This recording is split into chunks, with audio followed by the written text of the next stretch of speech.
Assalamualaikum all dear students. Students, today we are starting with the topic that is simple oxides. Before this we have seen with the preparations of the dioxygen preparation properties and uses. Today we are starting with the simple oxides. A binary compound of the oxygen with the another element is called oxide. You know that whenever the elements are combining with the oxygen, they are forming oxides. So we know that oxygen is able to combine with majority metals, non-metals and semi-metals. So in short, it is making the oxides over there, metallic oxides, non-metallic oxides and metalloid oxides.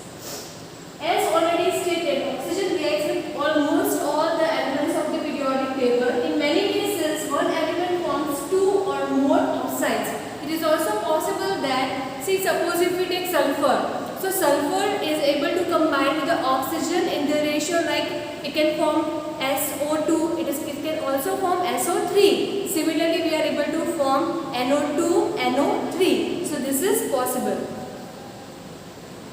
In many cases, when I say oxides can be simple, that is magnesium oxide, aluminium oxide.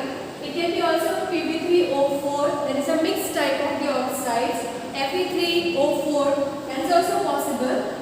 On the basis of the metallic and non-metallic oxide, the nature of the oxide is detected. For example, we say metallic oxides are always basic in nature, non-metallic oxides are always acidic in nature. So we know their nature, we are knowing how we have to predict out. For a simple thing, what we do, we are adding the water and then we were checking with the litmus paper. If you remember, we did these activities in class 10.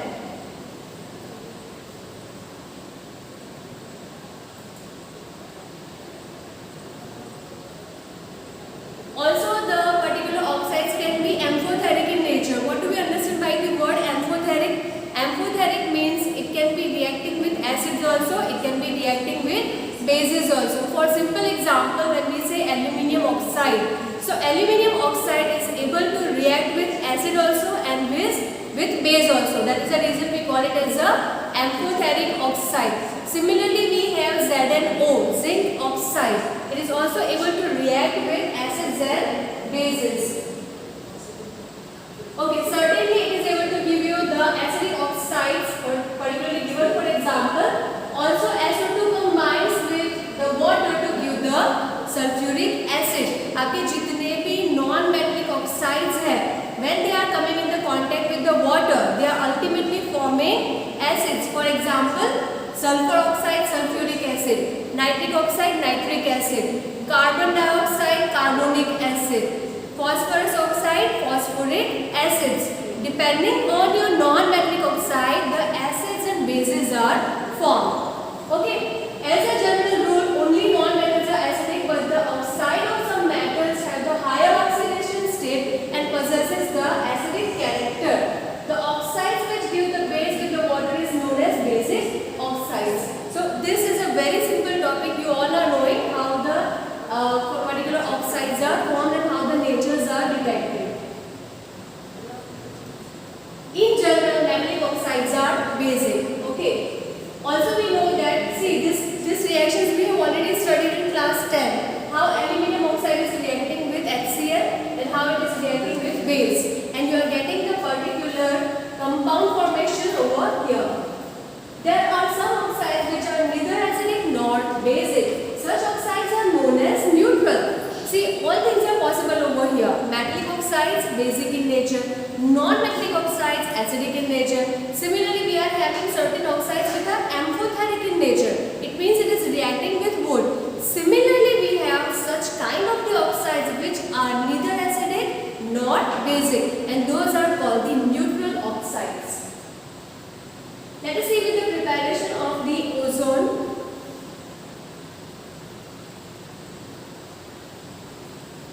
Ozone is an allotropic form of the oxygen. Now dear students, let me tell you, ozone is a very strong oxidizing agent. If the question is asked in exam that how you have to prove that ozone is a very strong oxidizing agent, then you have to remember the formula, that is your equation O3 that gives you O2 plus O. Now you know what is the special name of that single O which is existing over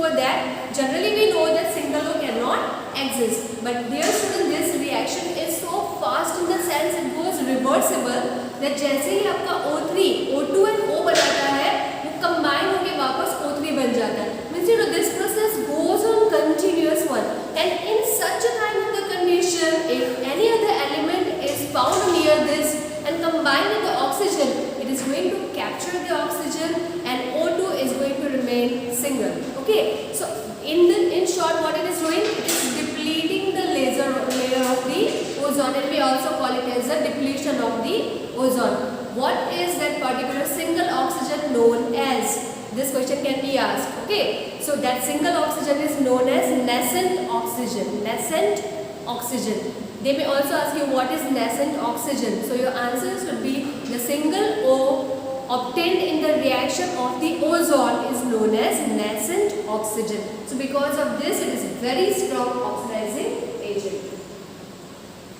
It is too reactive to remain alone in the atmosphere at the sea level at a height of about 20 kilometers. It is formed from the atmospheric oxygen in the presence of the sunlight. This ozone layer protects the earth from the excessive concentration of UV rays. Okay, so we all know that it is a very protective layer and it's not allowing the majority rays of the UV to pass it on the earth. Okay, as we know there is a hole in the ozone. Okay, so because of that the temperature is increasing every year. Getting? So we believe that the hole is going bigger one, and you know which is the particular main reason behind it, which was the particular gas responsible for this one. If you remember, CFC. What is that? Chlorofluorocarbons. Preparation. If we talk about the preparation, as I told you, it is prepared from the oxygen. 3 moles of oxygen is able to give you 2 moles of ozone, that is O3. Since the formation of the ozone from the oxygen is endothermic. What is endothermic? The reaction which is requiring the heat. It takes the heat inside, and if it is giving out, we call it exothermic. So here the reaction is endothermic. It is necessary to use a silent electrical discharge in its preparation to form its decomposition. It may be also asked that why you require the decomposition reaction. So your answer is over here, as the reaction is endothermic. If concentration of the ozone greater than 10% are required, a battery of the ozonizer can be used, and the pure ozone can be condensed in the vessel surrounded by the liquid oxygen. So this is a very simple preparation of the ozone. Okay, let us see with the properties.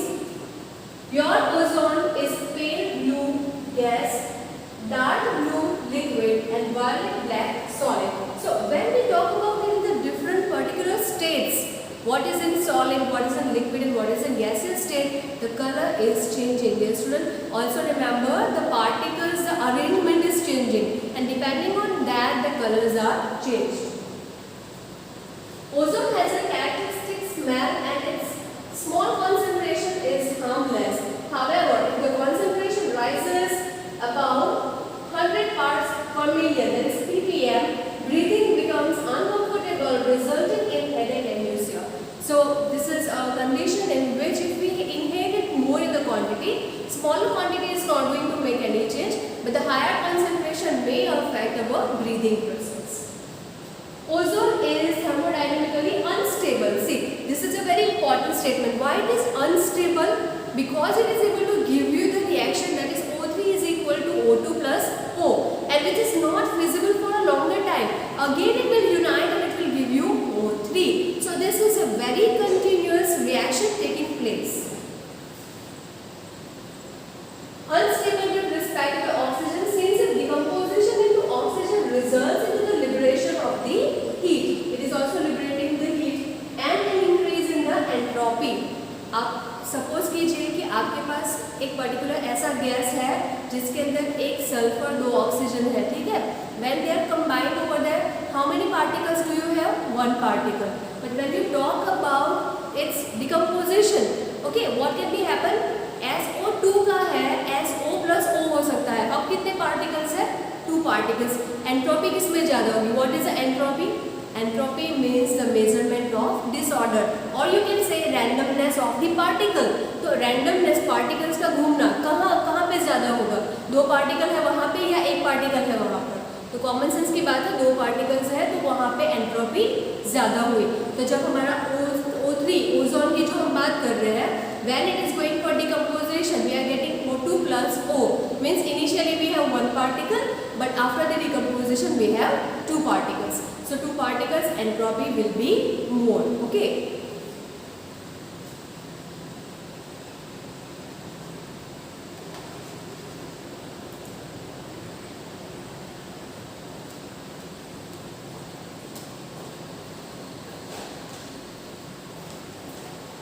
Okay, so as we are having entropy over here more, these two effects reinforces each other, resulting into the large negative gives energy. एक तो common sense की बात है, endothermic reaction है मतलब heat require कर रहा है. So at the first stage it is going in negative value. Second, entropy is also increasing. So again it is more negative in that particular case.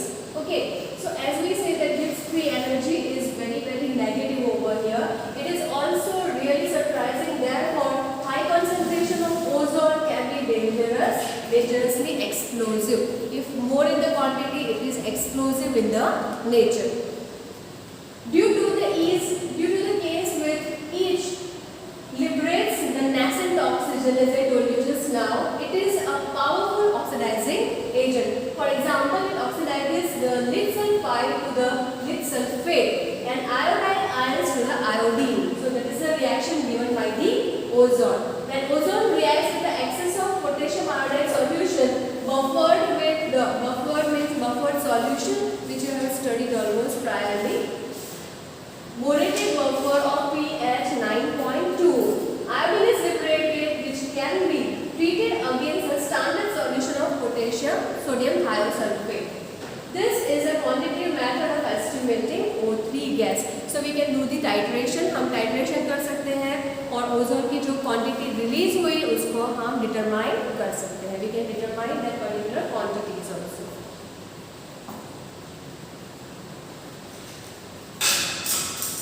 Here you are able to see experiment has shown that nitrogen oxides, particularly nitrogen monoxide, combines very rapidly with the ozone, and there is thus the possibility that nitrogen oxides emit from the exhaust system of supersonic jet aeroplanes might be slowly depleting the concentration of the ozone layer in the upper atmosphere. I told you very before that there are so many gases like CFCs and other gases. When they are coming in the contact with the ozone, they are capturing the nascent oxygen. And when they capture the nascent oxygen, what is going to happen? There will be depletion of the layer. आपका जो layer O3 का था, उसमें से जो single O reaction पे मिल रहा है nascent oxygen, that is being taken by the gases which are coming in the contact over there. So ultimately they are responsible for depletion of the layer.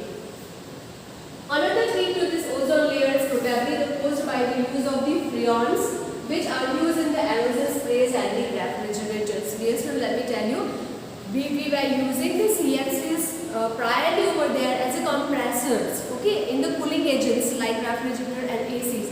But nowadays we have changed that particular. As soon as we came to know that it is very dangerous for the ozone layer, we have substituted over there the material, and now we are using the another material which is not as much harmful.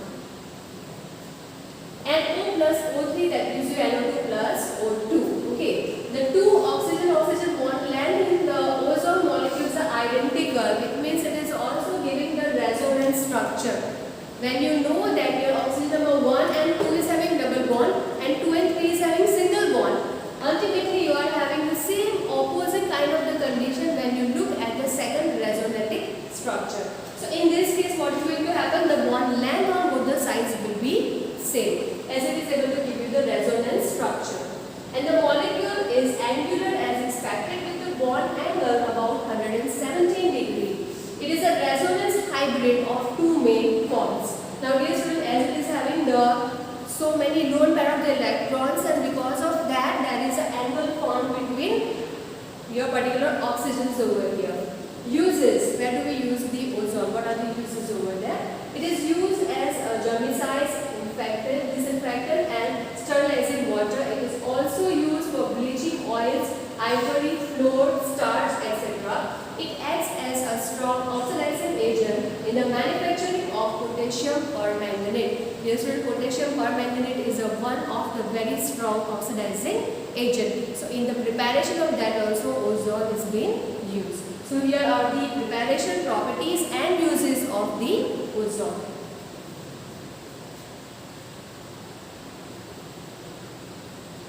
Dear student, let me tell you, you are very lucky to have the omitted topics from this chapter. There are so many topics which are omitted which you do have to prepare for your exam.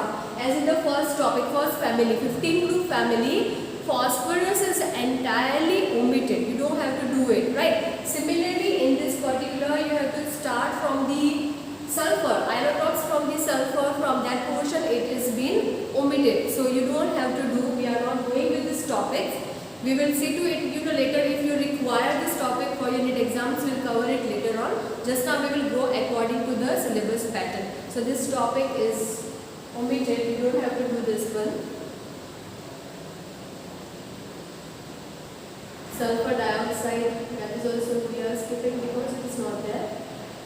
Okay, one thing very important. Also acids of the sulfur. Though this topic is deleted, this topic is not there, but you should just once see the structures and go.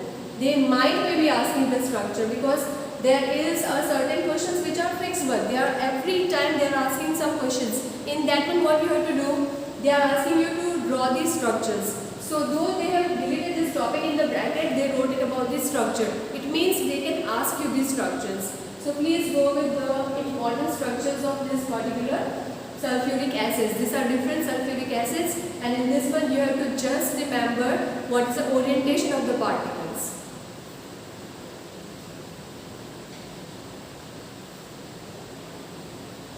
Sulfuric acid is also not there.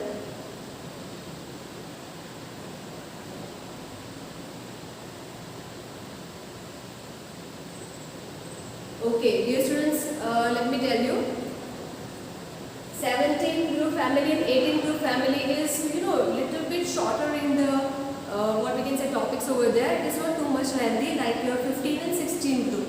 So we will be starting with the 17 group family from our next video. We will do it in our next video.